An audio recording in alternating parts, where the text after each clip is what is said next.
विपक्षी दल अब देश के सामने एक्सपोज हो गए हैं। आम आदमी पार्टी हो या कांग्रेस, सभी के लिए जवाब देना मुश्किल हो गया है। जेल से बाहर आने के बाद अरविंद केजरीवाल ने इस्तीफा तो दे दिया है और अब आतिशी दिल्ली की सीएम बनने जा रही है, लेकिन आम आदमी पार्टी की मुश्किलें कम नहीं हुई है। आम आदमी पार्टी अब एक नई मुसीबत में फंस गई है। आपके नेता भी बीजेपी को मौका दे रहे हैं अरविंद केजरीवाल पर हमला बोलने का। वहीं दूसरी तरफ कांग्रेस भी राहुल गांधी की वजह से बैकफुट पर है। राहुल गांधी ने जो किया है उससे देश के लोग काफी हैरान हैं कि कांग्रेस के नेता ऐसा कैसे कर सकते हैं।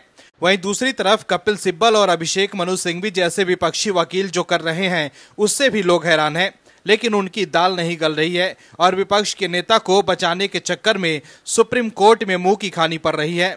इस खबर में आगे आपको बताएंगे सब कुछ डिटेल में कि कैसे अरविंद केजरीवाल की बढ़ गई है चिंता और कैसे राहुल गांधी हो गए हैं एक्सपोज। तो बने रहिए वीडियो में अंत तक और देखिए हमारी ये खास रिपोर्ट। आम आदमी पार्टी के मुखिया अरविंद केजरीवाल ने सीएम पद से इस्तीफा दे दिया है और अब दिल्ली को नया सीएम मिल गया है। आतिशी मारलेना आम आदमी पार्टी की तरफ से सीएम कैंडिडेट बनाई गई है, लेकिन आतिशी को लेकर अरविंद केजरीवाल की एक और चिंता बढ़ गई है। आतिशी का नाम सामने आते ही एक नया विवाद हो गया है। वहीं आतिशी का सीएम बनना वैसा ही है जैसे प्रधानमंत्री मनमोहन सिंह थे, लेकिन सरकार का संचालन 10 जनपद से होता था। अब दिल्ली में भी वही होगा कि आतिशी को अरविंद केजरीवाल निर्देश देंगे कि क्या करना है और क्या नहीं। आतिशी को सीएम बनाकर अरविंद केजरीवाल ने कहीं न कहीं आतिशी को भी फंसा दिया है, क्योंकि आम आदमी पार्टी के नेता ही कह रहे हैं कि आतिशी तो सिर्फ एक गुड़िया की तरह है, वो एक्ट तो वैसा ही करेंगी जैसा अरविंद केजरीवाल चाबी भरेंगे। दर्शकों को समझने की जरूरत है कि अरविंद केजरीवाल ने खुद तो इस्तीफा दे दिया है, लेकिन अपना ही मुखौटा कुर्सी पर बिठाकर दिल्ली वालों के साथ फिर से छल कर दिया है।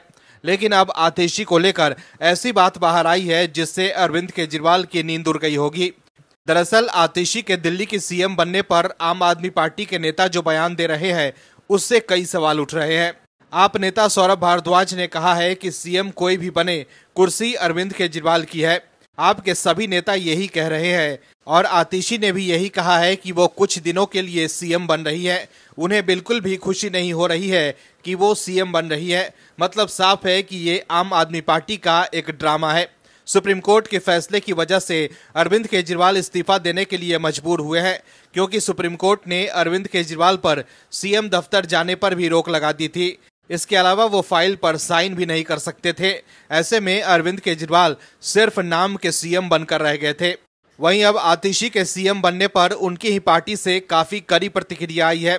आपकी राज्यसभा सांसद स्वाति मालीवाल ने इसे दिल्ली के लिए दुखद बताया है।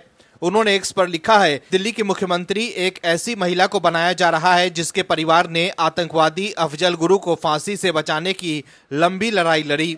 उनके माता पिता ने आतंकी अफजल गुरु को बचाने के लिए माननीय राष्ट्रपति को दया याचिकाएं लिखी। वहीं बीजेपी नेता कपिल मिश्रा ने लिखा है कि आतिशी के परिवार ने आतंकवादी अफजल गुरु की फांसी रुकवाने का प्रयास किया था। नक्सली मानसिकता को बैकडोर से दिल्ली पर थोपने का पाप अरविंद केजरीवाल कर रहे हैं। बीजेपी का कहना है कि आतिशी नक्सल विचारधारा की अनुयायी है। ऐसे में आतिशी के नाम के ऐलान के साथ ही अब बीजेपी ने अरविंद केजरीवाल को घेरने का प्लान बना लिया है। दर्शकों, समझने की बात यह है कि आतिशी को सिर्फ लोगों के बीच में भ्रम डालने के लिए सीएम बनाया गया है।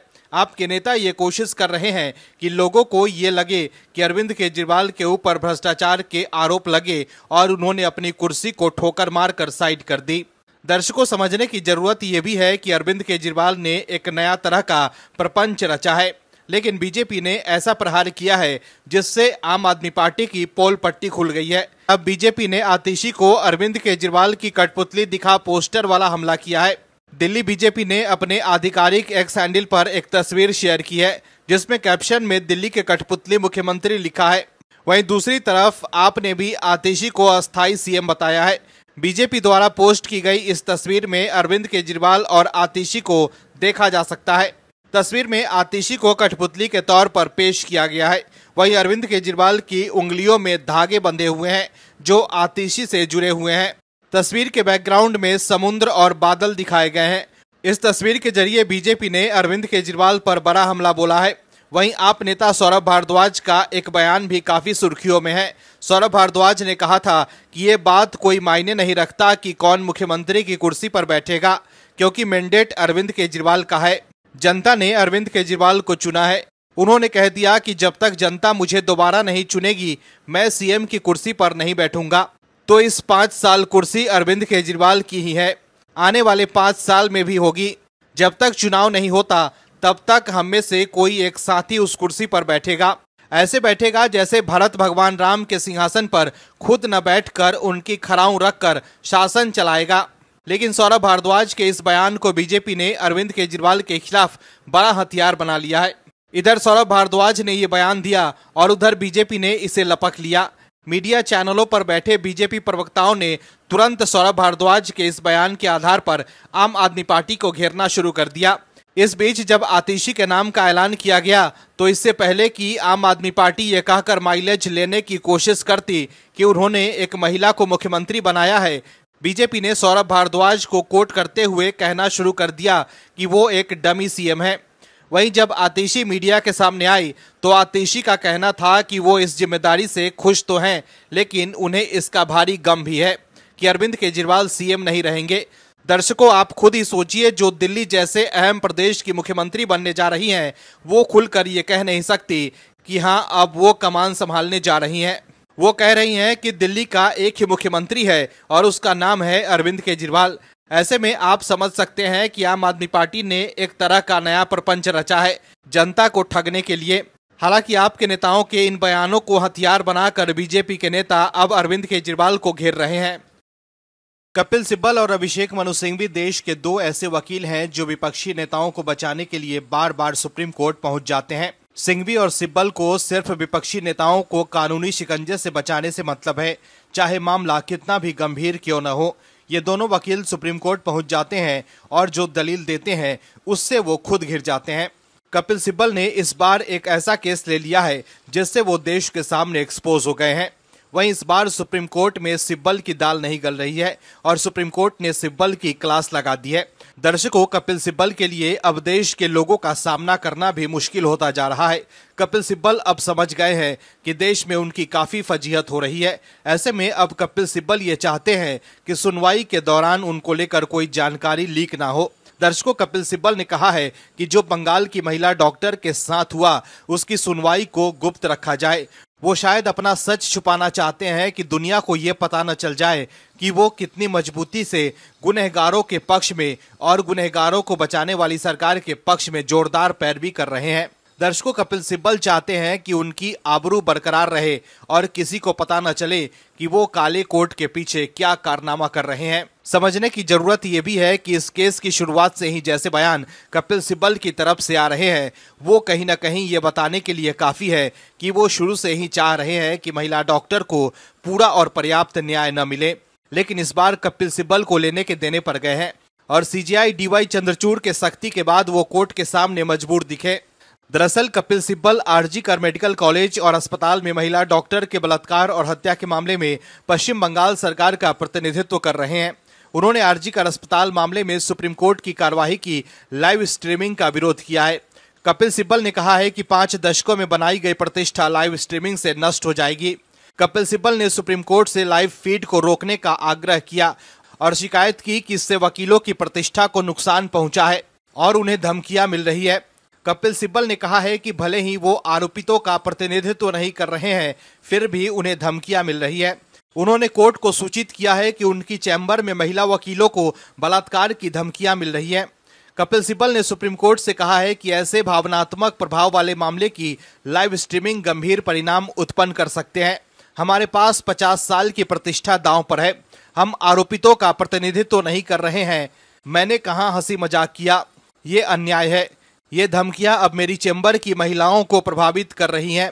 लेकिन कपिल सिब्बल को जवाब देते हुए पीठ ने कहा कि वो सुनवाई के सीधे प्रसारण पर रोक नहीं लगाएगी क्योंकि ये जनहित का मामला है। वहीं सुप्रीम कोर्ट ने पश्चिम बंगाल की ममता सरकार की उस अधिसूचना पर कड़ी आपत्ति जताई जिसमें महिला डॉक्टरों की रात्रि ड्यूटी से परहेज और उनकी ड्यूटी 12 घंटे से ज्यादा न होने की बात कही गई थी। सुप्रीम कोर्ट ने पश्चिम बंगाल सरकार की पैरवी कर रहे वकील कपिल सिब्बल से कहा कि आप महिलाओं से नहीं कह सकते कि वे रात्रि ड्यूटी ना करें, ये उनके कैरियर के लिए नुकसानदेह होगा। राज्य का कर्तव्य है कि वो उन्हें सुरक्षा मुहैया कराएं। महिलाएं कोई विशेष रियायत नहीं मांग रही हैं, वे बराबरी का अवसर चाहती हैं। जिसके बाद कपिल सिब्बल ने पीठ को भरोसा दिलाया कि ऐसा कुछ नहीं होगा जो महिलाओं की समानता को प्रभावित करती होगी। हालांकि उन्होंने कहा कि 12 घंटे से ज्यादा ड्यूटी न होने की बात अनिवार्य न की जाए। इस पर पीठ ने कहा था कि ड्यूटी के घंटे सभी डॉक्टरों के लिए तर्कसंगत होने चाहिए।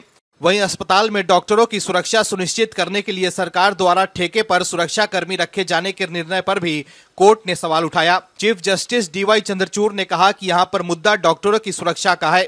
ठेके के सुरक्षा कर्मियों पर कैसे भरोसा किया जा सकता है? डॉक्टर से दरिंदगी का आरोपी सिविल डिफेंस का ही एक व्यक्ति है। तो देखा आपने कैसे सुप्रीम कोर्ट के सामने कपिल सिब्बल अपनी इज्जत बचाने की गुहार लगा रहे हैं। कांग्रेस नेता राहुल गांधी की पोल खुल गई है।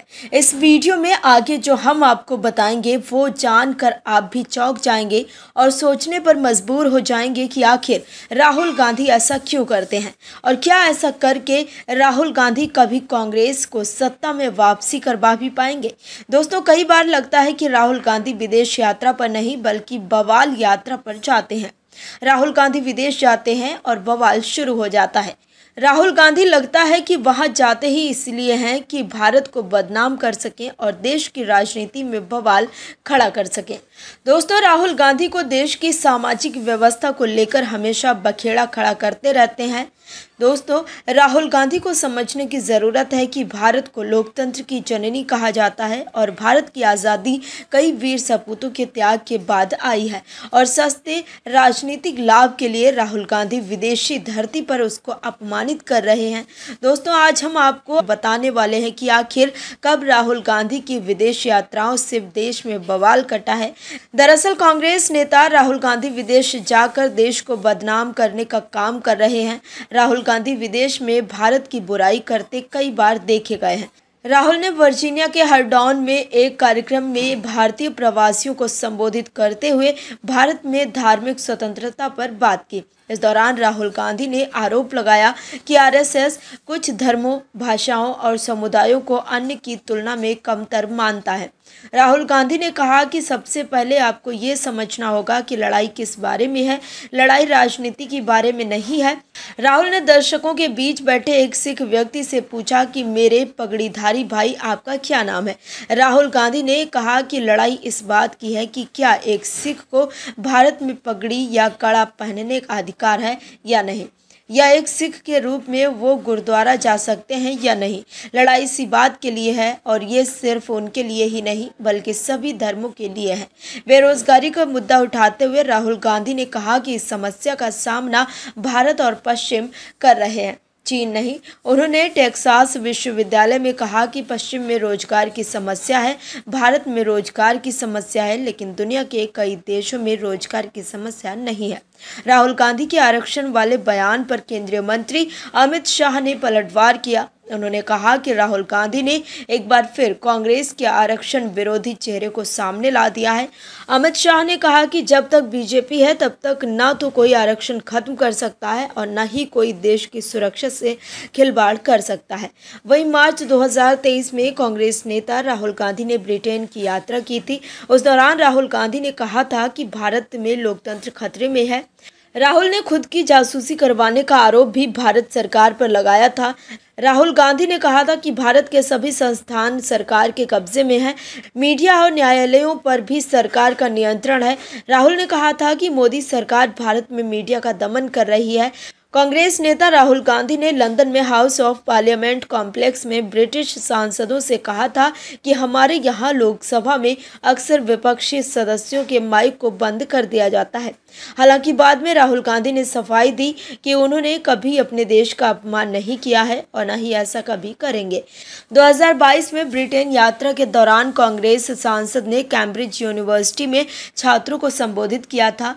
यहाँ एक भाषण में राहुल गांधी ने भारत को यूनियन ऑफ स्टेट्स यानी भारत को राज्यों के संघ कह दिया था।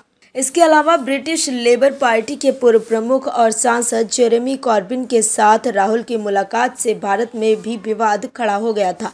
बीजेपी ने राहुल की आलोचना करते हुए सवाल किया था कि क्या वो ब्रिटेन के विपक्षी नेता के भारत विरोधी विचारों का समर्थन करते हैं। दर्शकों, हाल फिलहाल में जब भी राहुल गांधी विदेश गए हैं, उनके बयानों को लेकर बवाल हुआ है। सवाल है कि राहुल गांधी विदेश जाकर भारत को अब बदनाम करने का काम क्यों करते हैं। Bureau report, OMH news. और भी वीडियोस देखने के लिए चैनल को सब्सक्राइब करें और बेल आइकन को दबाएं।